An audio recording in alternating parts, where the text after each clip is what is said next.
ከሳምንታት እረፍት በኋላ የእንግሊዝ ፕሪሚየር ሊግ እና የኤፍኤ ካፕ ጨዋታዎች በሳምንቱ መጨረሻ ይመለሳሉ። የአርሰናል ተጫዋቾች የተለያየ አይነት ስሜትን በተለያዩ የሀገራት ጨዋታን አሳልፈው ይመለሳሉ። ቅዳሜ ምሽት ወደ ሳውዛምፕተን የሚያቀናው አርሰናል ማይክል አርቴታ ነገ አመሻሹ ላይ የሚሰጠው አስተያየት አንዱ የሚጠበቅ ነው የሚሆነው። ውድ አድማጮቻችን እንግዲህ ስለ ቪክቶር ዮኬሬስ እናወራለን። ዮኬሬስ ደምቋል።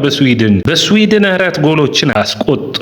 አስደናቂ ምሽት፣ አስደናቂ ጎሎችን ከቪክቶር ዮኬሬስ አይተናል። የ88ኛው ደቂቃ የቪክቶር ዮኬሬስ ጎል ስዊድንን እንደ ዝላታን ኢብራሂሞቪች ሁሉ ቪክቶር ዮኬሬስም አሁን ይህንን ስብስብ ይዞ ወደ አሜሪካው የዓለም ዋንጫ ተጉዟል ማለት ይቻላል። ታዲያ ቪክቶር ዮኬሬስ እንደዚህ ድል ሲቀናው ሪካርዶ ካላፊዮሪ፣ ክሪስቲያን ኖርጋርድ ደግሞ በተቃራኒው አልተሳካላቸውም። እነዚህንና ሌሎች የዝውውር መረጃዎችን ይዤ ተመልሼ መጥቻለሁ። ዛሬ በተለያዩ መረጃ ወይም መገናኛ ብዙሃን ሲወራ የነበረው ሁለቱ የአርሰናል ባለቤቶች ስታን ክሮንኬ እንዲሁም ደግሞ ልጃቸው ጆሽ ክሮንኬ ማይክል አርቴታን በግልጽ ነግረውታል።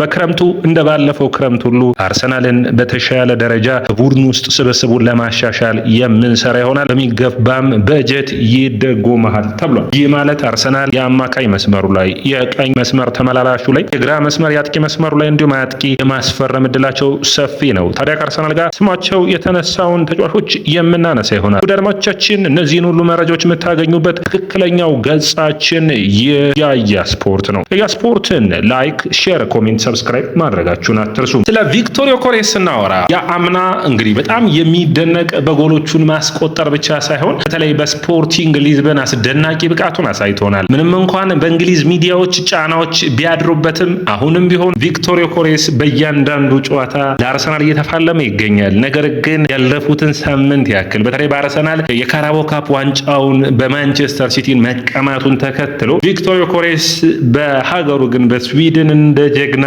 የተዘመረለት ምሽት ነው። የመጀመሪያውን ጥሎ ማለፍ ላይ አትሪክ ሰራ። በሁለተኛው ጥሎ ማለፍ ሶስተኛውን ጎል አስቆጠረ። ዮኬሬስ ለመፋለም ያሳየው ብቃት በተለይ ደግሞ ሶስተኛው ጎል ሲቆጠር የተገኘበት ቦታ በጣም የሚደንቅ ነበር። ጎሉን ማስቆጠረ፣ ማሊያውን አውልቆ ደስታውን ገለጸ። ይህ ለስዊድናዊ አጥቂ በተለይ ደግሞ ብዙዎቹ እያወሩ የሚገኙት አንደኛው ቴሪ ዳንኤል ኦንሪ ነው። በስዊድን ያየነውን ቪክቶር ዮኬሬስ በአርሰናል ቤት በውድድር ዓመቱ መጨረሻ ያሉትን ጨዋታዎች ላይ እነዛን ብቃቶቹን እንዲደግምልን እንፈልጋለን የሚል አስተያየቱን ሰጥቷል። አርሰናል ወሳኝ የሆነው የሳምንታዊ ምዕራፉ ላይ ይገኛል። ከፊቱ ሳውዛምፕተን፣ ስፖርቲንግ ሊዝበን፣ በርንማውዝ እና የስፖርቲንግ ሊዝበን የመልሱ ጨዋታ የማንቸስተር ሲቲ ጨዋታዎች የሚጠበቁ ይሆናሉ። ታዲያ ለእነዚህ ጨዋታዎች አርሰናሎች የቪክቶር ዮኬሬስ ጎሎችን ይፈልጋሉ። በውድድር ዓመቱ ጥሩ ብቃቱን እያሳየ ነው የሚገኘው በኔ እይታ። ምክንያቱም ገና እንግሊዝ ፕሪሚየር ሊግን መላመድ የሚፈጅበት ጊዜያቶች እንዳሉ መታወቅ ያስፈልገዋል። ታዲያ አሁን በጥሩ ፐርፎርማንስ ማደግ የሚችል ነው። ቀጣዮቹ 7 ጨዋታዎች ግን የቪክቶር ዮኬሬስን ፐርፎርማንስ አርሰናል የሚፈልግበት ወቅት ነው። ምክንያቱም አሁን አርሰናል የሚቀሩት ጨዋታዎቹ በፊት አርሰናል የሚቸገርባቸው ቡድኖቹ በጣም ትልቅ ሳይሆኑ ሲቀሩ፣ ለምሳሌ እንደነ በርንማውዝ፣ ፉልሃም አይነት ጨዋታዎች ላይ፣ ክሪስታል ፓላስ፣ በርንሌ እያልን የምንጠቅሳቸው ጨዋታዎች ላይ የቪክቶር ዮኬሬስን ምርጥ ብቃት አርሰናል ይፈልጋል። ጎሎቹን በእነዚህ ጨዋታዎች ላይ የሚያስመዘግብ ከሆነ መድፈኞቹን ከ22 ዓመት በኋላ ወደ እንግሊዝ ፕሪሚየር ሊግ ዋንጫ የሚመልሳቸው ይሆናል። ነገር ግን ይህ ድል በሌሎቹ ዘንድ መመዝገብ አልቻለም። ክሪስቲያን ኖርጋርድ ዴንማርክን እየመራ እንግዲህ ዴንማርክ 26ቱን የዓለም ዋንጫ የማትሳተፍ ይሆናል። አስቸጋሪ የሆነው የሪካርዶ ካላፊዮሪ ጉዳይ ነው። በጣም አሳዛኝ ነው። እንግዲህ ካላፊዮሪ ከጨዋታው በፊት በሚያሳዝን ሁኔታ ጣሊያን ቦስኒያ ሄርዞጎቪናን ነበር ደግሞ በጣም በሚያሳዝን ሁኔታ የእንግሊዝ ፕሪሚየር ሊግ ዋንጫ ላይ አልፈረምም የሚል አስተያየቱን እየሰጠ ነበር።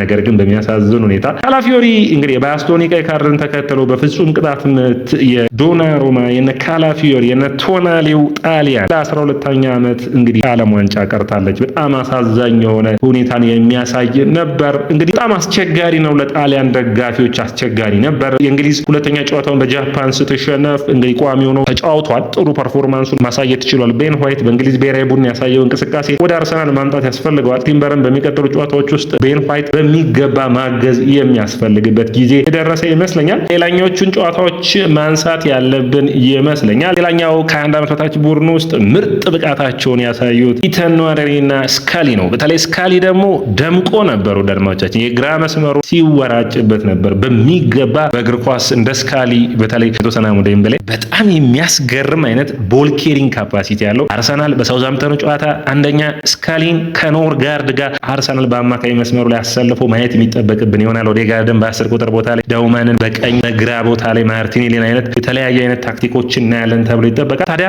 በጣም በምርጥ ፐርፎርማንስ በመጀመሪያዎቹ ደቂቃዎች በተለይ ሹት አድርጎት ንዋነሪ ያስቆጠረው ጎል ላይ ከፍተኛ አስተዋጽኦ ነበረው። ስካሊ በውድድር ዓመቱ መጨረሻ ድረስ በአርሰናል ቤት ከባድ የሆኑ ኃላፊነቶች ሊሰጡት የሚገባ ይመስለኛል። ሌላኛው ንዋነሪን የሚመለከት ነው። ንዋነሪም ጥሩ ፐርፎርማንሱን አሳይተዋል። ከ19 ዓመት በታች ደግሞ ማክስ ዳውማን የአርሰናል ጋም ይሁን አርሰናል ውጭም ቢሆን ቡድኖቹ ዝቅ ያሉ የሚሆን ከፍ ያሉ ቢሆንም ዳውማን የሚቀመስ አልሆነም። ከራሱ ግማሽ ክልል ላይ ኳሱን ይዞ ተነስቶ ጎል ማስቆጠር ችሏል። በጣም አስደናቂ ጎል ነው ያስቆጠረው ዳውማን። በተለይ ቀጣዮቹ የሳውዛምፕተን ጨዋታ፣ ስፖርቲንግ ሊዝበኑ ጨዋታዎች ለዳውማን ምቹ ሊሆኑ ይችላሉ። ምክንያቱም ኖኒ ማዱዌኬ የለም፣ ቡካዮ ሳካን ማገዝ ከዳውማን የሚጠበቅ ይሆናል። ይህንን ክህሎቶች በሚገባ የምናይበት ጊዜ ይመስለኛል። ዳውማን በወሳኙ ምዕራፍ ላይ በአቋም ብቃቱ ላይ ይገኛል። ምርጥ ፐርፎርማንሱን በቀጣዮቹ ጨዋታ የምናይ ይሆናል ተብሎ ይጠበቃል። ለዚህ 16 ዓመት ታዳጊ በራስ መተማመኑ በጣም ከፍተኛው ነው እየታየ ይገኛል።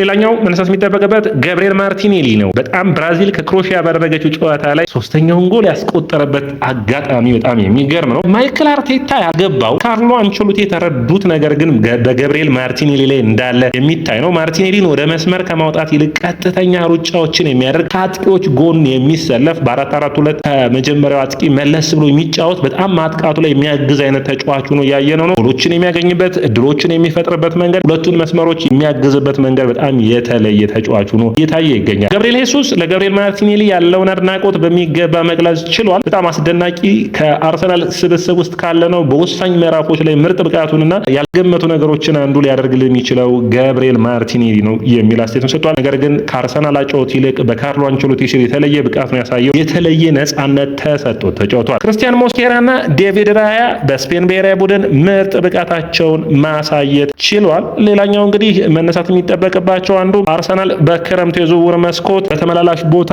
በአማካኝ መስመር እንዲሁም ደግሞ የመስመር ተጫዋችና አጥቂ ቦታን ለማስፈረም ይፈልጋል። ብዙ ተጫዋቾችን እየመለመለ ይገኛል። ታዲያ አርሰናሎች ይህንን ድጋፍ ያገኙት ደግሞ ከአርሰናል ባለቤቶች ጆሹዋ ክሮንኬና ከስታን ክሮንኬ ነው። ይህ የተለየ ድል ለአርሰናል የሚያመጣ ይሆናል ብዬ አስባለሁ። ምክንያቱም አርሰናል እንደ ስብስብ በተለያዩ ቦታዎች ላይ ጥሩ ፐርፎርማንስ ያላቸው ተጫዋቾችን ማስፈረም የሚያስፈልገው ይሆናል። ታዲያ ይህ ክረምት ወሳኝ ምዕራፍ ይሆናል። አርሰናል ዋንጫዎችን የሚያጠናቅ ከሆነ እነዚህን ዋንጫዎች ለቀጣይ ዓመታት ማስሄድ የሚያስፈልግ ይሆናል። በተለይ ማይክል አርቴታን ኮንትራቱን አርሰናሎች ለማደስም ንግግር ላይ እንዳሉ የሚታወቅ ነው። ሌላኛው ታዳጊውን ኤድዋርዶ ካንሴሳውን ከፓልሜራስ አርሰናሎች ለማስፈረም ይፈልጋሉ። አዲሱ ቪኒሺየስ ጁኒየር እየተባለ እየተዘገበለት ይገኛል። በጣም አስደናቂ የማጥቃት ቅርጽ ያለው የአጨዋወት ስታይሉ በጣም የሚደነቅ ተጫዋች ነው። ይህንን ተጫዋች ታዲያ አርሰናሎች ማስፈረም ይፈልጋሉ። ለኤጀንቶች በተከፈለ ክፍያ በ2024 25 ወይም 25 26 የክረምቱ ዝውውር ቸልሲ አንደኛ ሆኗል። 65.1 ሚሊዮን ፓውንድ ከፍሏል። ቪላ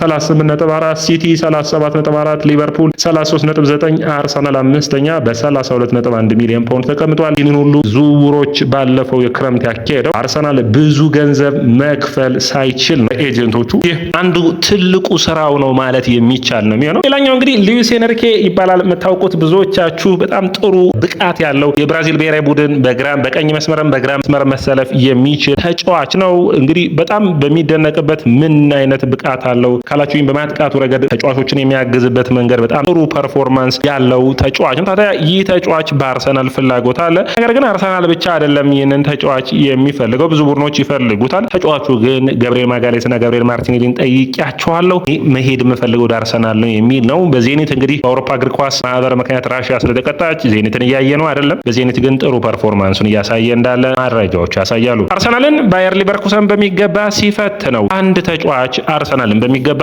ገብርኤልና ሳሊባን ፈትኗቸዋል። ክሪስቲያን ኮፋና ይባላል። 19 ዓመቱ የካሜራን አጥቂ በባየር ሊቨርኩሰን ከሚገኙ ድንቅ አጥቂዎች ውስጥ አንዱ ነው። በባየር ሊቨርኩሰን በጣም ጥሩ ፐርፎርማንስ ላይ የሚገኝ አጥቂ ነው። በተለይ በአካል ብቃቱ ረገድ ለእንግሊዝ ፕሪሚየር ሊግ የተሰራ የሚመስል አጥቂ ነው። ታዲያ ይህንን ተጫዋች ለማስፈረም መድፈኞቹ ፍላጎት አሳይተዋል። ማይክል አርቴታ ከኤጀንቱ ጋር ንግግሮች እንዳደረገ ኤጀንቱ ተናግሯል። ይህንን ተከትሎ ታዲያ ይህ በቀኝ እግሩ ማጥቃት የሚወድ በጣም ጥሩ ፐርፎርማንስ ያለው ተጫዋች ነው። ይህ ተጫዋች እንግዲህ አርሰናል እስከ 50 ሚሊዮን ዩሮ መድቦ ማስፈረም ይፈልጋል። ፈጣን ነው። ደርማቻችን ፊዚካሉን የአካል ብቃቱን የሚጠቀምበት ፍጥነቱ፣ እንቅስቃሴዎቹ፣ አጨራረሱ፣ የአየር ላይ ኳሶችን መጨረስ መቻሉ በጣም የተለየ ያደርገዋል።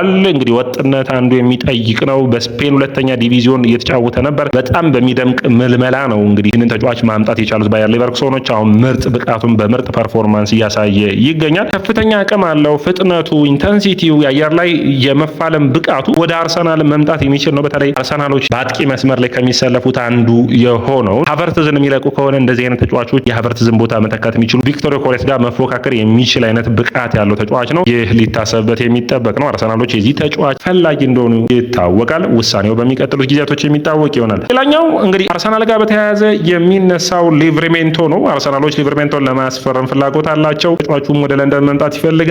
ከኒውካስትል ጋር ምንም አይነት ስምምነት ላይ መድረስ አልቻለም። ኦዴጋርድን በሚመለከት ከአዲዳስ ጋር አዲስ ኮንትራትን መፈረም ችሏል። ከናይክ ጋር የነበረውን ስፖንሰርነት ወደ አዲዳስ ለውጧል። ይህ እንግዲህ ለአርሰናል ምድሎችን ያመጣል አንዱ የሚጠበቅ ይሆናል። ነገር ግን አርሰናሎች የኦዴጋርድን ምርጥ ፐርፎርማንስ በሚቀጥሉ ሳምንታቶች የሚጠብቁ ይሆናል። ውድ አድማጮቻችን ይህ የያ ስፖርት ነው። የያ ስፖርትን ላይክ፣ ሼር፣ ኮሜንት፣ ሰብስክራይብ ማድረጋችሁን አትርሱ።